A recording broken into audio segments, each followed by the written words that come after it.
Salut les amis, After Zap Image numéro 586, on va démarrer avec l'anniversaire de quelqu'un qui a marqué de son empreinte l'histoire du football français et plus particulièrement de l'Olympique de Marseille. C'est Basile Boli, même s'il a aussi très longtemps joué du côté de la JOCR, il a marqué aussi son époque du côté de Auxerre.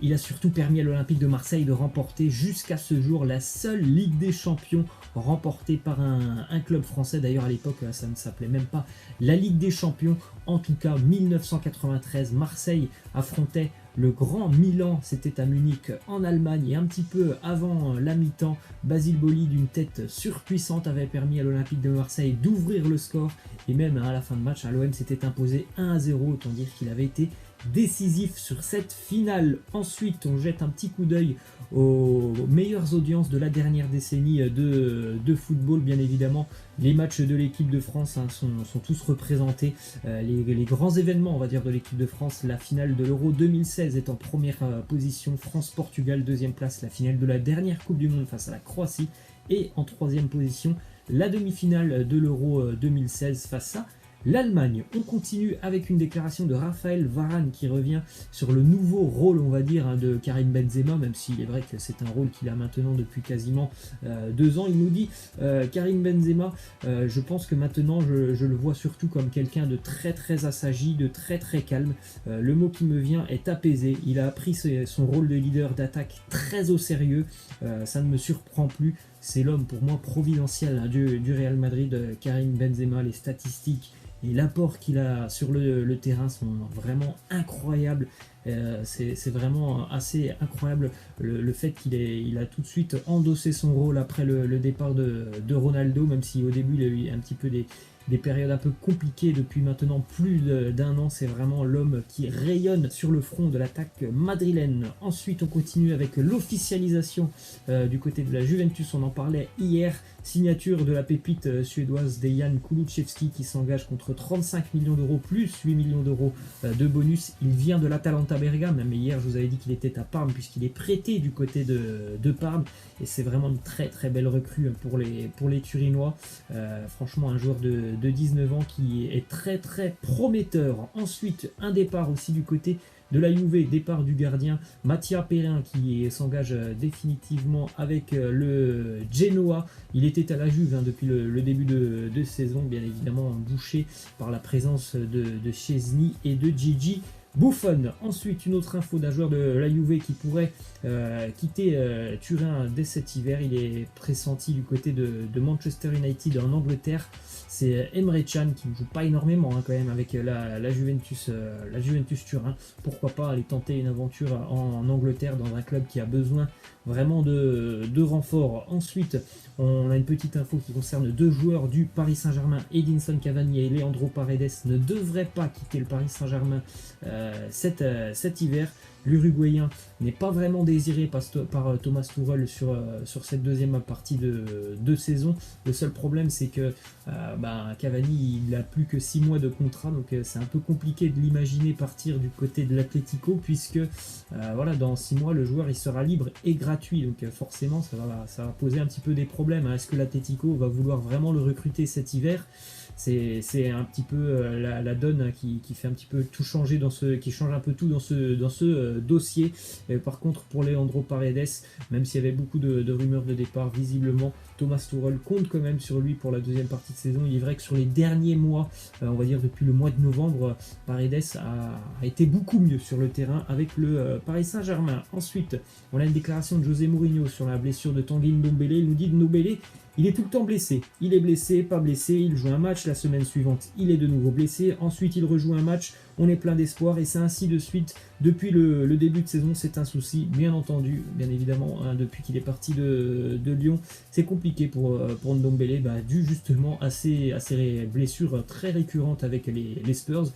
Il peut tout simplement pas s'imposer dans l'effectif, puisque il ne joue quasiment, on va pas dire jamais, mais il ne joue quasiment que très peu régulièrement, et ça c'est compliqué pour prendre une place de titulaire. On continue avec une déclaration de Ryan Giggs qui évoque le cas Paul Pogba. Il nous dit: je pense que Pogba ne sera plus à Manchester la saison prochaine.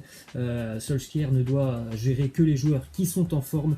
Répondre constamment à des questions sur un joueur qui, selon les rumeurs, partirait, serait blessé ou se trouverait ailleurs alors qu'il devrait être au centre d'entraînement est frustrant pour tout entraîneur. C'est vrai que le début de saison de Paul Pogba doit être des plus frustrants, je pense déjà pour Paul, mais aussi pour son entraîneur, puisqu'on le questionne à chaque fois sur les faits et gestes de Pogba qui n'est pas sur le terrain. Ensuite, autre déclaration d'un ancien joueur de Manchester United, Robin Van Persie, qui nous parle de Solskjaer. Il nous dit: je regarde Solskjaer et il semble être un gars vraiment très sympa. Je voudrais le voir un peu plus énervé, un peu plus méchant parfois. Il sourit après un match comme ça, après cette défaite du côté d'Arsenal. Ça n'est pas le moment de sourire. Peut-être, on n'est pas dans le vestiaire du côté de Manchester United, mais peut-être que Solskjaer, il a peut-être pas assez de poigne. En tout cas, c'est vrai que l'image que Solskjaer dégage, c'est pas de son image, ça n'a pas l'air d'être quelqu'un qui doit pousser des très très gros coups de gueule dans le vestiaire. Après, bien évidemment, on peut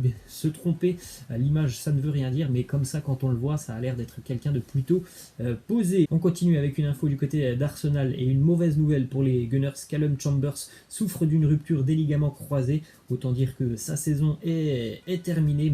Vraiment point noir pour Mikel Arteta. C'est quand même une option défensive en moins pour les Gunners. Ensuite, une déclaration d'Aubameyang sur l'arrivée de Mikel Arteta. Il nous dit: dès qu'il est arrivé, il a posé les choses, il a dit clairement ce qu'il attendait de nous et ce qui était non négociable. Tout le monde s'est mis au boulot, on avait envie de retrouver le goût de la victoire et de faire plaisir à nos supporters. Peut-être que ça a vraiment fait du bien, ce changement de discours après ces semaines très compliquées sur la fin avec Unai Emery. Là, il y a un entraîneur qui arrive avec de nouvelles idées, certainement un projet très ambitieux pour lui qui a côtoyé Guardiola déjà depuis de nombreuses années. Donc en tout cas, il est vrai que sur les 2-3 matchs depuis que Arteta est là, on voit quand même un supplément d'âme beaucoup plus intéressant du côté d'Arsenal. Ensuite, un retour du côté d'Arsenal, c'est Edouard Nketiah qui est de retour avec les Gunners. Il avait été prêté sur cette première partie de saison en Championship avec Marcelo Bielsa du côté de Leeds. Et Marcelo Bielsa a annoncé, nous savons qu'il n'allait pas continuer avec nous sur cette deuxième partie de saison. C'est vraiment dommage. Peut-être que lui et Arsenal ne s'attendaient pas à ce que nous leur avons offert. C'est vrai qu'il a beaucoup progressé sur cette première partie de saison avec Leeds United et surtout avec Marcelo Bielsa. Donc c'est un joueur qui peut, pourquoi pas, avoir un peu de temps de jeu sur la deuxième partie de saison avec les Gunners. Ensuite, on a une image du côté de la chaîne RMC Sport. Ils ont fait un vilain jeu de mots, je trouve, sur Mesut Ozil. En tout cas, c'est un jeu de mots qui, moi, je trouve, est vraiment catastrophique. Ça me fait même pas rire du tout. Regardez, Mesut Ozil est de retour avec un mais et zut un petit peu plus loin. Bon, c'est vraiment, je trouve, un jeu de mots assez pitoyable. Ensuite, une déclaration de Moise Kean avec Everton qui nous dit: Ancelotti est un très bon coach, je peux beaucoup apprendre avec lui. Il me demande de m'amuser dans ce que je fais, de travailler dur et d'être professionnel. Je vais me tenir prêt à chaque match pour lui montrer qu'il peut compter sur moi. Ça peut être vraiment un élément important pour Moise Kean, cette arrivée de Ancelotti, qui peut certainement beaucoup plus lui faire confiance que l'ancien entraîneur d'Everton. Donc après, à Moise Kean de saisir les chances qu'il aura. Ensuite, les statistiques, Liverpool rentre un petit peu plus dans la légende du football anglais, puisque hier, ils ont battu beaucoup de records d'ailleurs sur le match d'hier, les Reds, mais il faut noter que les équipes qui en général ont fait le plus de passes lors d'un match de Première Ligue, les 3 premières places étaient trustées par Manchester City, elles le sont toujours, mais Liverpool arrive donc en 4e position avec 874 passes hier pour les Reds face à Sheffield United, 874 passes réussies sur 970 tenté. Liverpool a encore montré tout son talent hier. On continue avec un classement en Première Ligue sur les gardiens qui ont réalisé le plus de clean sheet après seulement 50 matchs de Première Ligue. La première position elle est pour Petr Cech avec 33 clean sheets en 50 matchs, c'était absolument incroyable.